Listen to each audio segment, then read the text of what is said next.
अब उहाँहरू चाहिँ नि क्याबिनेटमा गएर कमाउने बाहेक अरू के गर्न सक्नुहुन्छ? वामदेव नारायण काजी श्रेष्ठ लगायतका नेताहरू जो मन्त्री बन्ने लाइनमा हुनुहुन्छ भनिएको छ, उहाँहरू कमाउनका लागि जान खोज्दै हुनुहुन्छ। अरू के हो? त्यही हो। अरू के हो?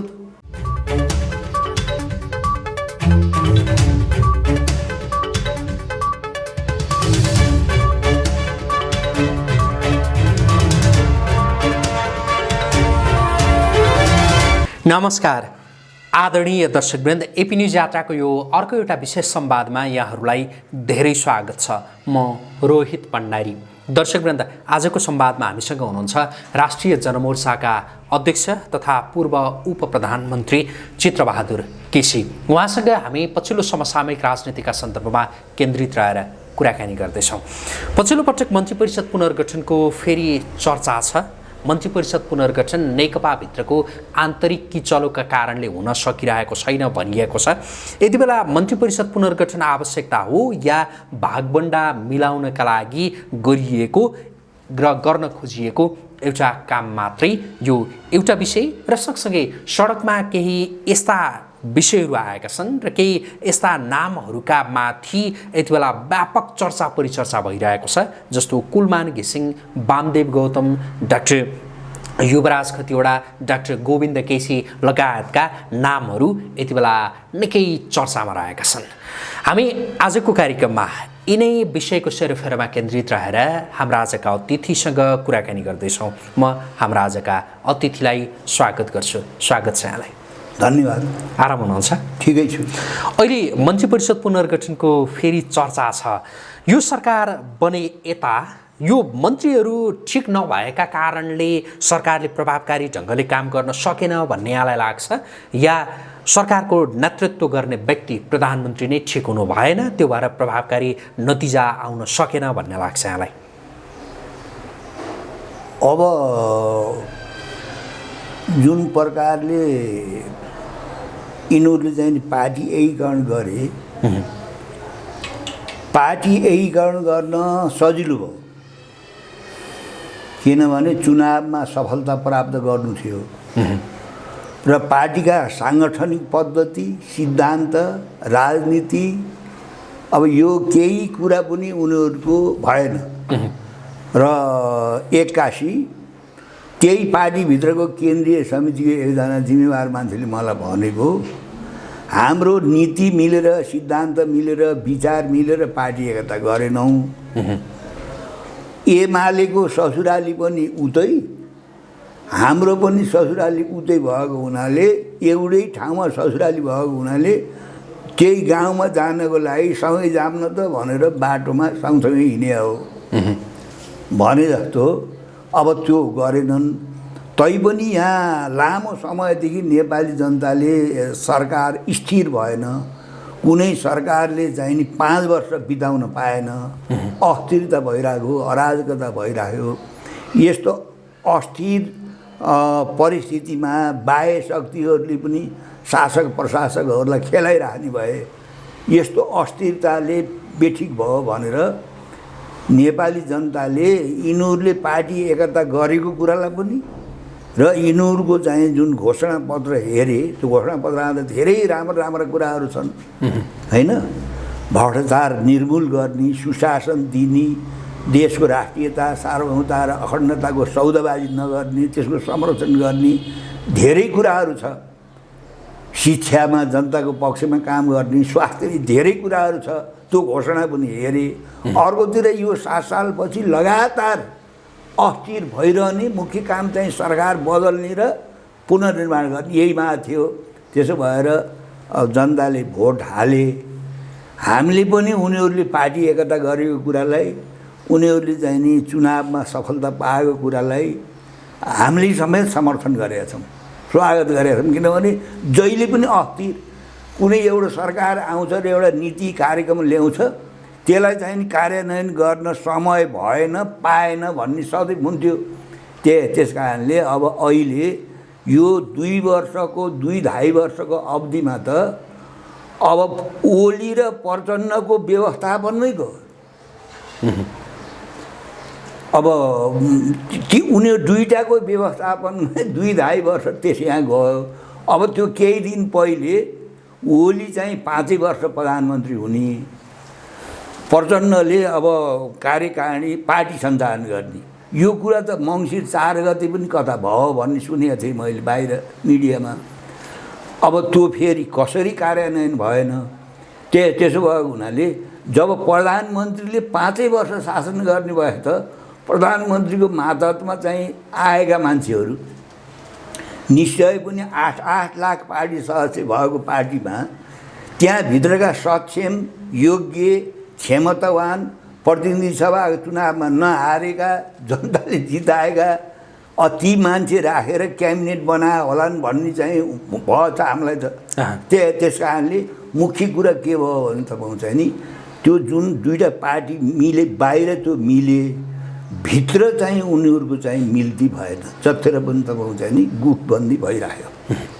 अब अहिले त्यो गुटको व्यवस्थापन गर्नको लागि अब त्यसैमा चाहिँ नि अब मुख्य चाहिँ अब आफ्नो गुट बलियो गराउन, आफू मजबुत हुनको लागि, राष्ट्र मजबुत गराउने, जनताको पक्षमा चाहिँ काम गर्ने योजना कसरी बनाउने भन्दा पनि त्यो गुटगत स्वार्थले, व्यक्तिगत महत्त्वाकांक्षा, व्यक्तिगत स्वार्थले बढी चाहिँ काम गरेको छ र अब अहिले पनि त्यही खेती भनेको जस्तो यति बेला सरकारले प्रभावकारी ढङ्गले काम गर्न सकेन भन्ने पिरलोले नेकपाका नेताहरू मन्त्री परिषद पुनर्गठनतिर लागेका होइनन्, भागबण्डा मिलाउनु छ। गुटगत मिलाउन अहिलेसम्म केही मान्छेले चाहिँ सत्ताको रसास्वादन गरे, रसास्वादन गर्न नपाएकाले, त्यो अवसर नपाएकाले र ओलीजीको तपाईँ चाहिँ नि पार्टीको नीति, पार्टीको सल्लाहमा नचल्ने कि प्राय बानी जे गर्न मन लाउँछ एक्लै गर्ने, आफ्ना वरिपरिका केही सीमित मान्छेको सल्लाह लिएर गर्ने। त्यसो हुँदाखेरि अरू स्वयं तत्कालीन एमाले भित्रका पनि जस्तो माधवजी, ओली चाहिँ झलनाथी लगायतका केही नेताहरू चाहिँ असन्तुष्टि पनि थिए। त्यसो हुनाले अब अरू केही होइन, जसले जसका मान्छेले अहिलेसम्म आएर सत्ताको रसास्वादन गरिहाले भयो, अब बाँकी रहेका चाहिँ सत्ताको रसास्वादन गर्न र त्यो गुटको सन्तुलन मिलाउनको लागि अहिले यो पुनर्गठन चाहिँ लागिरहेछ।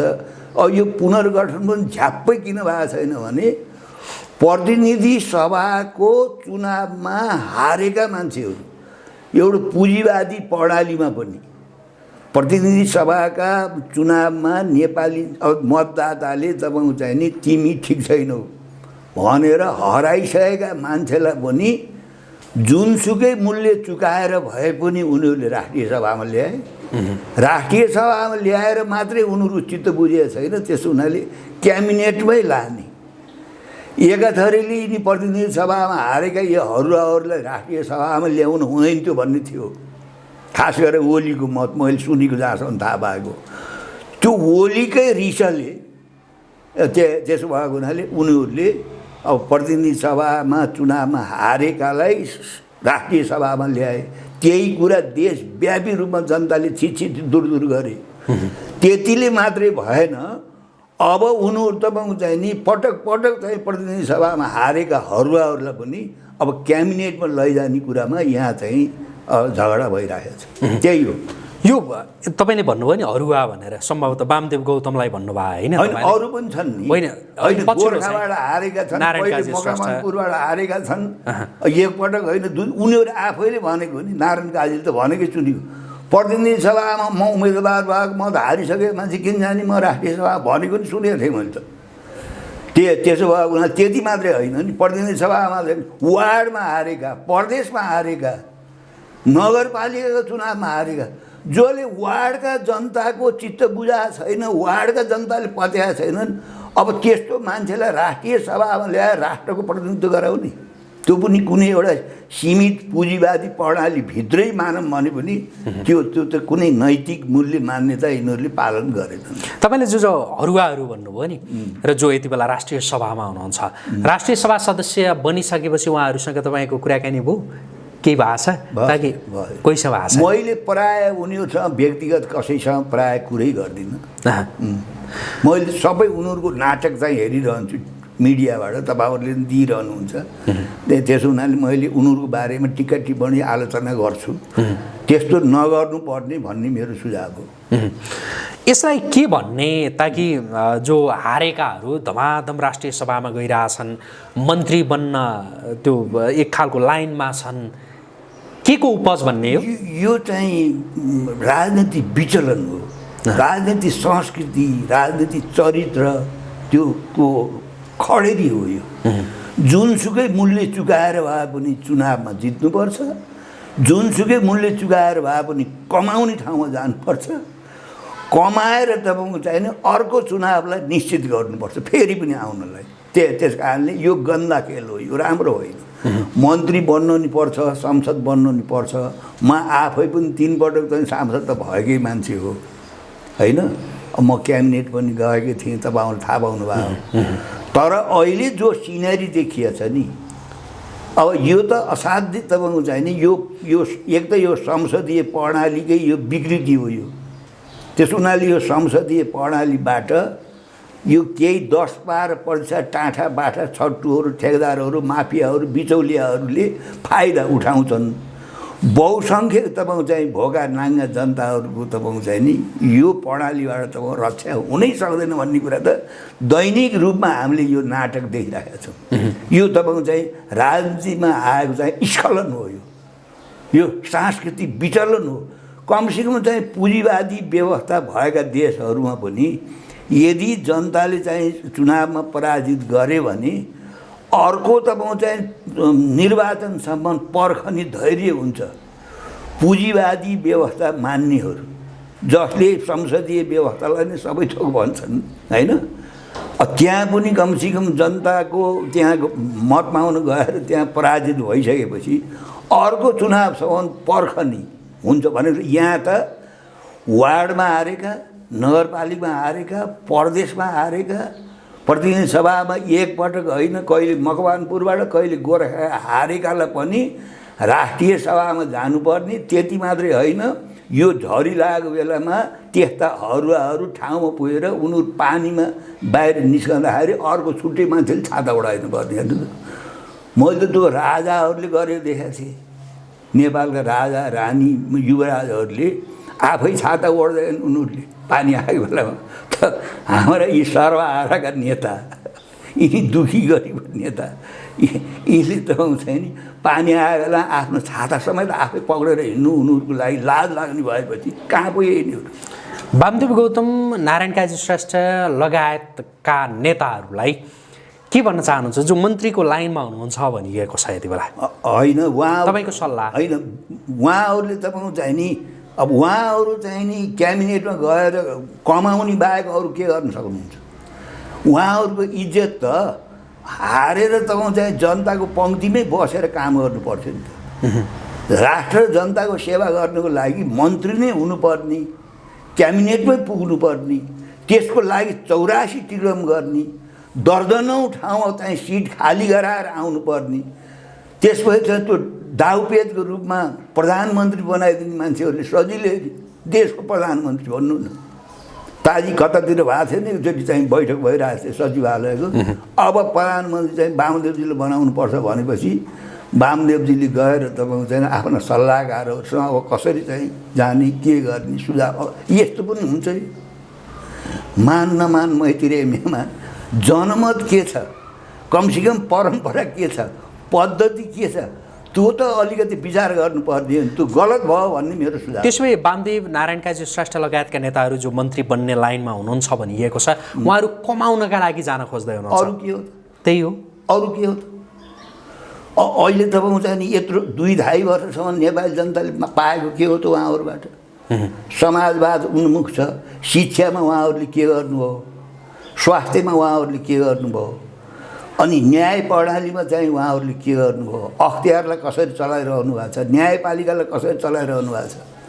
अब वामदेवजी, नारायण काजी चाहिँ क्याबिनेटमा गएर यी सबै सुध्रन्छन्।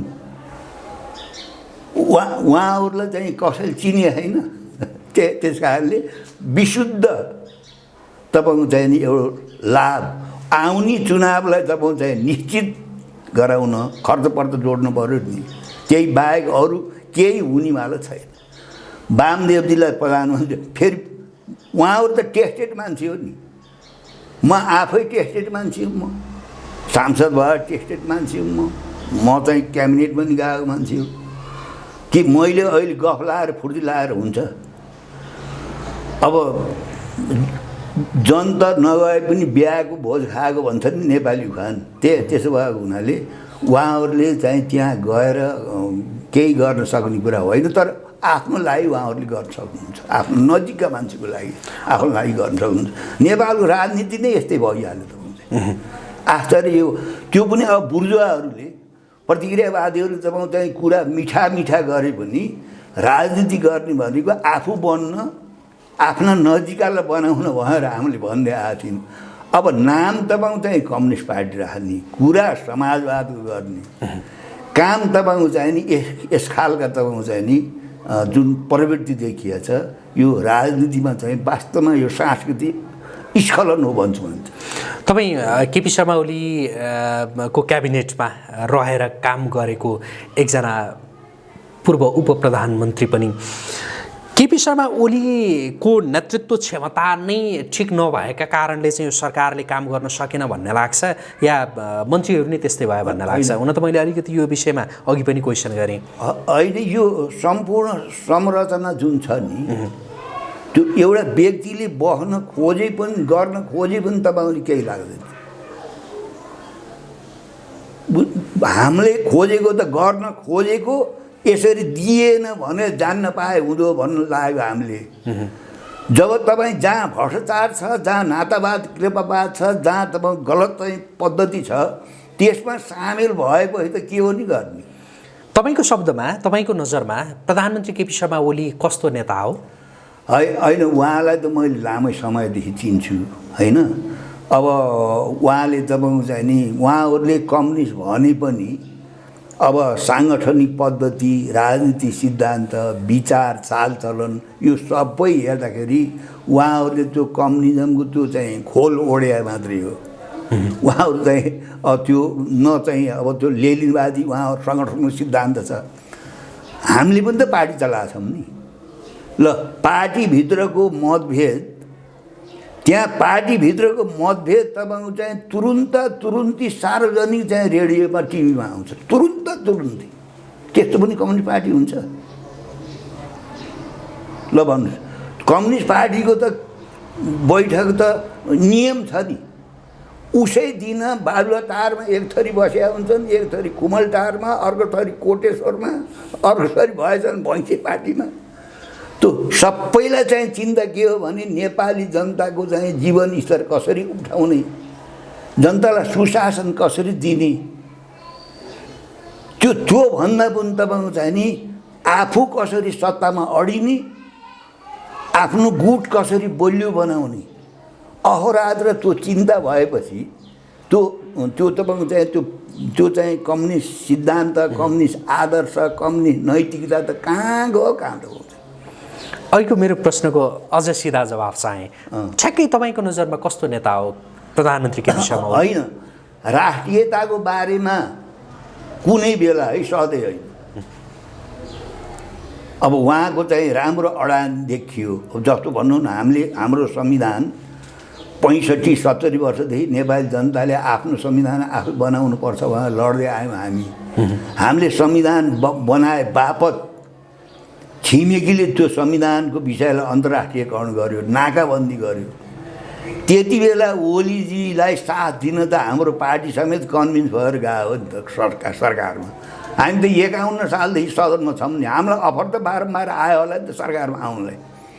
त्यो हामीले हाम्रो संविधान बनाए बापत भारतीय शासकहरूले जसरी हाम्रो संविधानलाई तपाईँको चाहिँ कि त आफ्नो अनुकूल बनाउनु पर्ने, उनीहरूले अनुकूल संविधान बनाउनलाई ठुलो कोसिस गरे, आकाश पाताल जोडे, त्यो मानेनन्।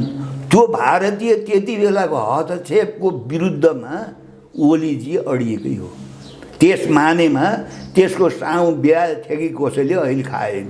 अहिले यो नयाँ नक्सा जारी गर्दाका बखतमा पनि त्यो राष्ट्रियता त उहाँमा देखियो नि, होइन कि देखिएन, या त्यो बाध्यतामा परेर गर्नुभयो? बाध्यता भन्दा नि तपाईँको चाहिँ नि अब यो के हुन्छ भने यो निम्न पुँजीपति वर्गको मान्छेहरूको पार्टी हुन्छ नि, उनीहरू तपाईँ ढुलमुल हुन्छन्। कुनै बेला तपाईँ चाहिँ नि अब सकारात्मक काम पनि गर्छन्, कुनै बेला नकारात्मक काम पनि गर्छन्। यो उनीहरूको ठेगान हुन्न। त्यस कारण त्यो नक्सा चाहिँ सामेल गर्ने बेलामा पनि त्यति मात्रै होइन, संसदको रोस्टमबाटै भन्यो नि त, कालापानीबाट भारतीय सेना हट्नुपर्छ भनेर। अहिलेसम्म कुनै पनि प्रधानमन्त्रीले भनेको थिएन नि त्यो त। त्यस कारणले अब खालि कमजोरी मात्रै हामीले अहिले पनि हामीले समर्थन छ, हामीले कडा आलोचना गरे पनि त हामीले अहिले पनि यो अहिलेको नेकपाको अब तपाईँ चाहिँ यो विकल्पमा अहिलेको प्रतिपक्ष र अरू पार्टीहरू हुन् अहिलेको विकल्प, यिनीहरूको भनेको छैनौँ हामीले। अझै पनि यिनीहरू गणतन्त्रको पक्षमा छन्, धर्मनिरपेक्षताको पक्षमा छन्, धेरै थोरै राष्ट्रियताकै पक्षमा छन्, तर ढुलमुल छन्। एकातिर भारतीय हस्तक्षेपको त्यो चाहिँ एउटा प्रतिकार गरिरहेका छन्, नक्सा ल्याउनु त्यो पनि कुरा हो। अर्कोतिर एमसिसी तपाईँको चाहिँ नि यहाँ छिराएर अमेरिकी तपाईँको चाहिँ सैनिक अखडा नेपाललाई बनाउनु त अर्को खेती गरेका छन्। हेर्नुहोस् के भन्ने त यसलाई?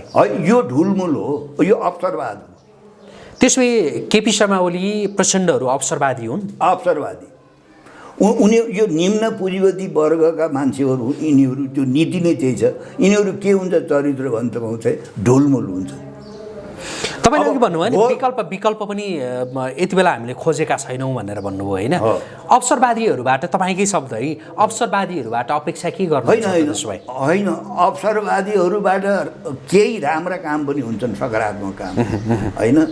यदि अहिले तपाईँ चाहिँ सत्ता बाहिर जुन ठुला पार्टी छन् संसदभित्र, उनीहरू भएको भए तपाईँको चाहिँ नि राष्ट्रियताको बारेमा यति पनि गर्नु थिएन कङ्ग्रेसहरू होइन, अथवा चाहिँ नि सत्ता बाहिर जो ठुला चाहिँ पार्टीहरू छन् नि, राष्ट्रियताको बारे यतिसम्म गर्नु थिएनन् उनीहरूले। हेर्नुहोस् बाध्य भएर सामेल भए, हामीले त बेहोरेको हो नि, देखेको हो नि। त्यसो भएको हुनाले यिनीहरू चाहिँ ढुलमुल छन्, अवसरवादी छन्, कम्युनिस्ट होइनन्। तैपनि गणतन्त्रको पक्षमा, धर्मनिरपेक्षताको पक्षमा, राष्ट्रियताको पक्षमा कमजोर ढुलमुल भए पनि अहिले पनि यिनीहरूकै तुरुन्त विकल्प, यिनीहरूको विकल्पै छैन कहिले त म भन्दिनँ। यिनीहरूले चाहिँ पार लाउने त देखिरहेको छैन।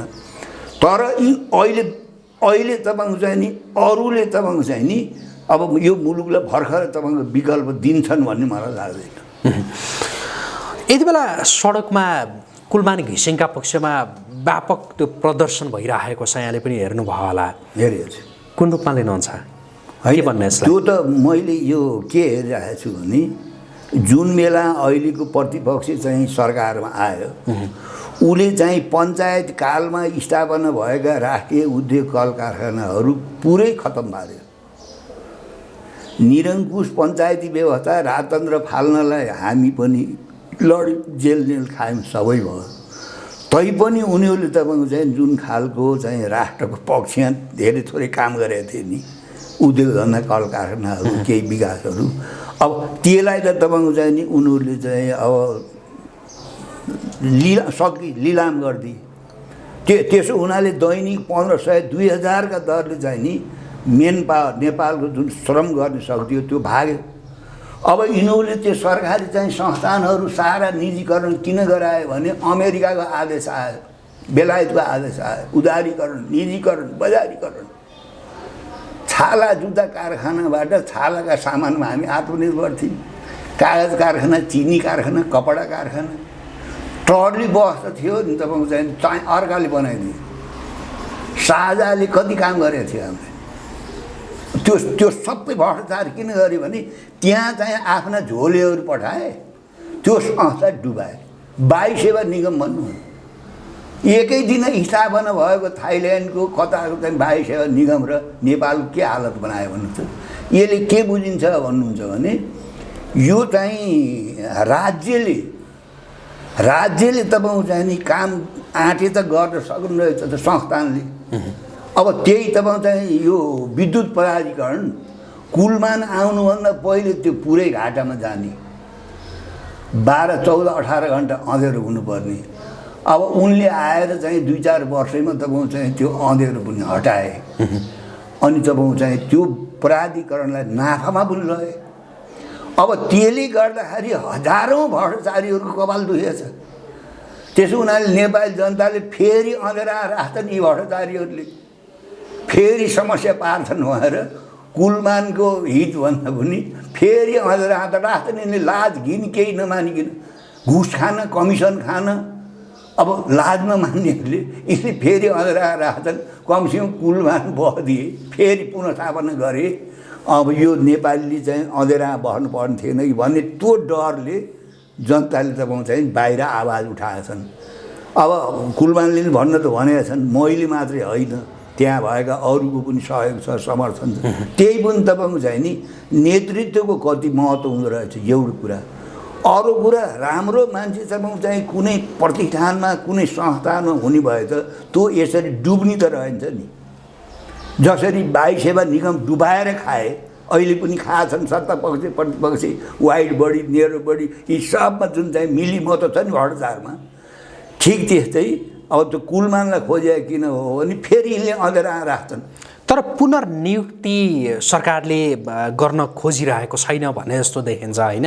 यसलाई के भन्ने, किन भइरहेको छैन होला? त्यो उनी कम्युनिस्ट भन्नेलाई चाहिँ नारा के हो भने योग्यता अनुसारको काम हो, काम अनुसारको माम हो नारा, अन्तर्राष्ट्रिय नारा।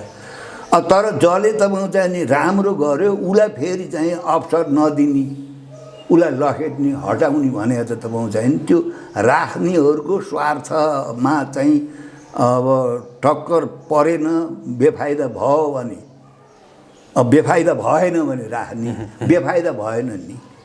त्यहाँ गएर त त्यहाँ गएर त जस्तो वायु सेवा निगमबाट तपाईँ चाहिँ ती सामान किन्दाखेरि अरू पनि सरकारी संस्थाहरूमा राम्रा मान्छे गए त त्यो त फल्ने फुल्लो रहेछ नि। त्यसो भएको हुनाले अब कुलमान होइन, अरू मान ल्याएर तपाईँ चाहिँ आफ्नो स्वार्थ पुरा गर्नु पर्यो सत्ताधारीहरूले, त्यही हिसाबले होला भन्छु मैले।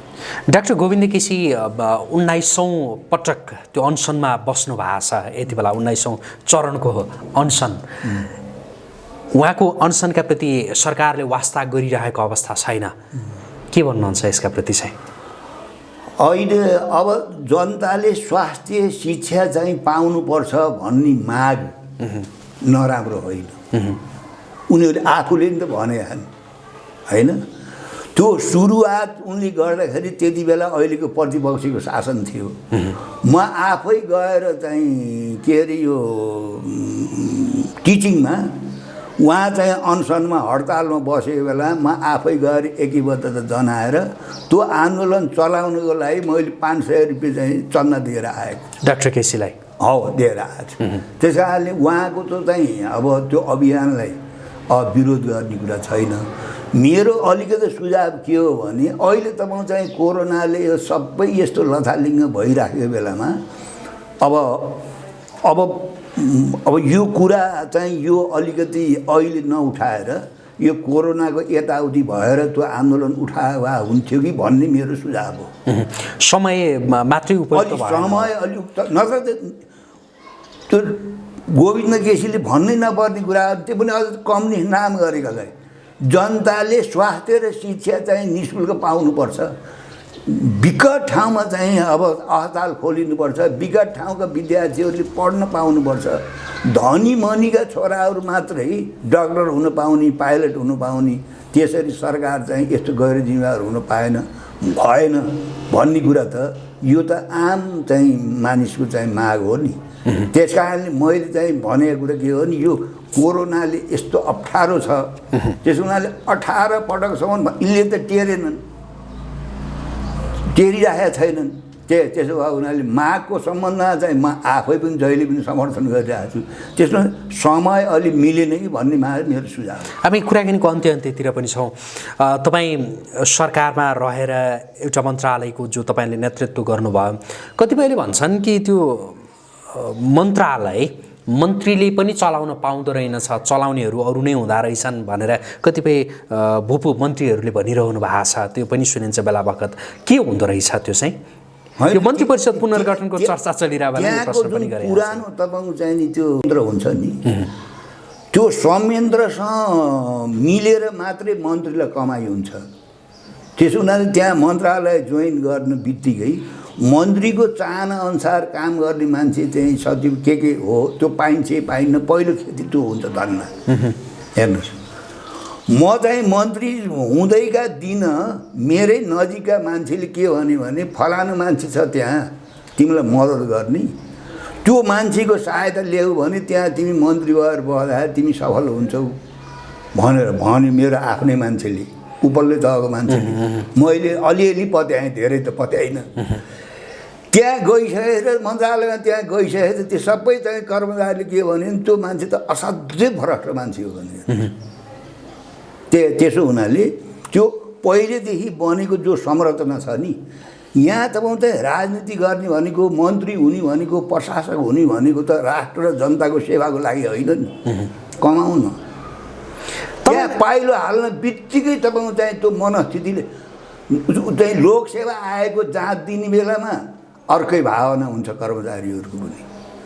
जब लोकसेवा पास गरेर कसम खाएर त्यहाँ गइसकेपछि उनीहरूले के देख्छन् भने पहिला गएकाले त्यहाँ तपाईँ चाहिँ कमाएको, लुटेको, आर्जन गरेको त्यो सबै देखिसकेपछि त्यो त्यस्तो प्रवृत्तिको विरुद्धमा होइन, मैले एक्लै गरेर के हुन्छ र, तैँले पनि मौका पायो होला गर जोड, अब कमाइ केही हुन्छ।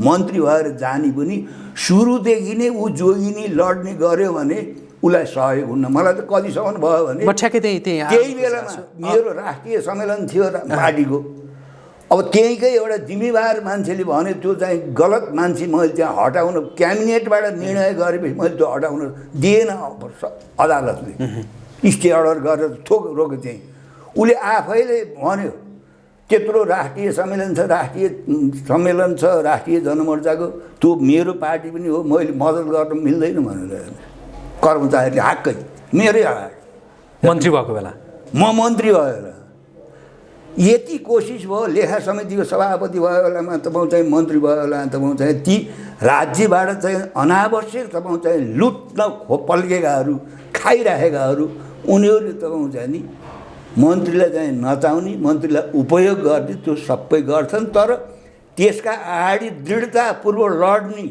राष्ट्र र जनता मात्रै हो मैले काम गर्नुपर्ने, यी यस्ता लोभ लालच कतिसम्म भयो भने मलाई चाहिँ मन्त्री बनाएपछि कुनै चाहिँ मेरो नाता पर्ने मान्छे त्यहाँ सौर्य भएर आयो, सौर्य गराइदिनसम्म म समर्थन गरेँ मैले, सौर्यसम्म लगेर उद्देश्य बेग्लै रहेछ त्यहाँ ल्याएर आउनुमा। त्यो उद्देश्य पुरा गर्ने कुरामा मेरो नातो भयो भने मैले मान्नै मान्ने।